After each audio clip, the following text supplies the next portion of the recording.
the Assad regime is falling. It looks like there's no sign of Bashar al-Assad. It's extraordinary given that for 54 years the Assad regime, it's a dictatorship, a brutal dictatorship, has had an ironclad grasp on Syria for much of that time. What more can you tell us about what is unfolding in Syria right now? Well, Ruby, it's very dramatic. It looks like, based on what we know so far. Bashar al-Assad, the former Syrian dictator, has been a central figure in the region's complex political and military landscape.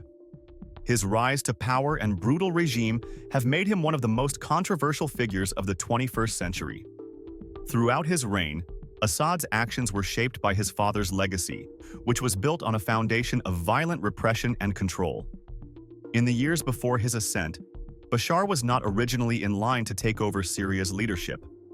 His older brother Basil was being groomed to succeed their father, Hafez al-Assad, who ruled Syria from 1971 until his death in 2000. Basil's untimely death in a tragic car accident in 1994, however, shifted the course of history. Bashar, a young ophthalmologist who had trained in Britain, was thrust into the role of heir apparent at the age of 29. His father's death in June 2000 led to the quick modification of the Syrian constitution to allow Bashar to take power at the age of 34. Despite his initial public image as a Western-educated, more moderate leader, Bashar wasted no time in showing his true colors. The so-called Damascus Spring, a brief period of political openness and calls for democratic reforms, was swiftly crushed. Intellectuals and activists who dared to demand change were arrested, many of them disappearing without a trace. Bashar's government made it clear, dissent would not be tolerated. Throughout his rule, Assad leaned heavily on the security apparatus inherited from his father, the notorious Mukhabarat, and the Shabiha militia, to maintain control. His regime was built on surveillance, intimidation, and fear, ensuring that the population lived under constant threat. The Assad family, hailing from the Alawite sect, a minority in Syria, used their power to suppress the majority Sunni population and maintain a stranglehold on the country. As Syria's relations with its neighbors deteriorated, Assad became an essential part of Iran's axis of resistance. His regime supported Shia factions in conflicts across the region, including in Lebanon and Iraq, contributing to the sectarian violence that defined the Middle East in the 2000s. Assad's involvement in the 2005 assassination of Lebanese Prime Minister Rafik Hariri, though not conclusively proven, further cemented his reputation for ruthlessness. When the Arab Spring protests reached Syria in 2011, Assad's response was swift and violent. The peaceful protests calling for political reforms were met with brutal crackdowns. The Syrian military, loyal to Assad, fired on protesters, and the opposition grew increasingly radicalized. As the conflict escalated, the war became not just about political power, but also a struggle between sects and ideologies. The involvement of foreign actors, including Iran and Russia, alongside Western nations and Sunni rebels, turned Syria into a proxy battleground. The conflict soon morphed into a devastating civil war, lasting over a decade. It was marked by horrific atrocities, widespread displacement, and the near-total collapse of Syria's infrastructure. Assad's government was accused of committing some of the most heinous crimes of the war, including the use of chemical weapons against civilians. In August 2013, the world watched in horror as government forces launched a chemical attack on the opposition-held town of Ghouta, near Damascus. The attack killed around 1,400 people, including hundreds of children, and the nerve agent sarin was identified as the weapon. Despite international outrage, Assad denied responsibility and continued to use chemical weapons in subsequent attacks, including in Khan Sheikhoun, 2017, and Douma, 2018. These attacks, which killed hundreds more civilians, became emblematic of Assad's willingness to use any means necessary to crush dissent. As the war dragged on, Syria became a shattered nation, with large swaths of its territory controlled by various factions. The government, backed by Russia and Iran, controlled the majority of the country, while rebel forces, including Kurdish fighters and jihadist groups, held other regions. The war led to immense suffering, with over 12 million Syrians displaced, more than half of the country's pre-war population. The humanitarian crisis worsened with the rise of the Islamic State, ISIS, which briefly controlled significant portions of Syria and Iraq.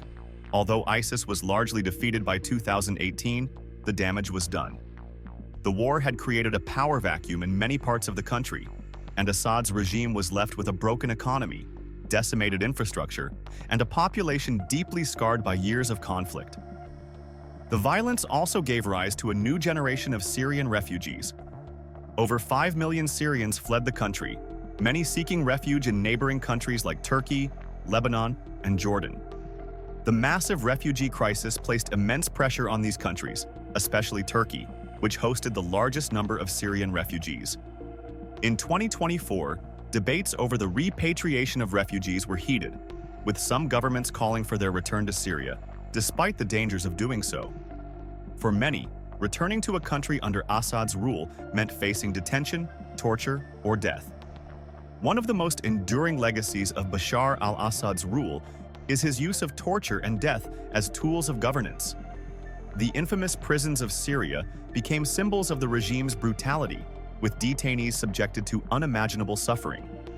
Tadmor prison, built in the desert under Bashar's father, was infamous for its torturous conditions, but under Bashar's rule, new facilities like Seddon prison became even more notorious. Seddon, nicknamed the human slaughterhouse, became a site of unspeakable cruelty, with thousands of Syrians detained without trial, tortured, and executed. As the war escalated, these prisons became overcrowded, and the atrocities committed within them grew even more grotesque. Amnesty International estimates that 13,000 people died in Seddon prison alone between 2011 and 2016. The true number of deaths, however, may never be known, as many bodies were disposed of without records. The plight of families with missing loved ones has become one of the most painful legacies of the war. In 2024, as Assad's regime teetered on the edge of collapse, families rushed to uncover the truth about what had happened to their relatives, hoping for answers amid the rubble of a fallen regime. As of November 2024, Assad's government seemed to have finally collapsed, with rebel forces launching a lightning offensive that resulted in the fall of Damascus. The future of Syria remains uncertain, with many questions about who will govern the country and how the population will rebuild. The country remains deeply fractured, with Kurdish-controlled regions in the northeast, Turkish-backed rebels in the north, and various other factions vying for control. The fate of the Assad family remains in question, with reports suggesting that they have fled to Russia, leaving behind a country on the brink of collapse.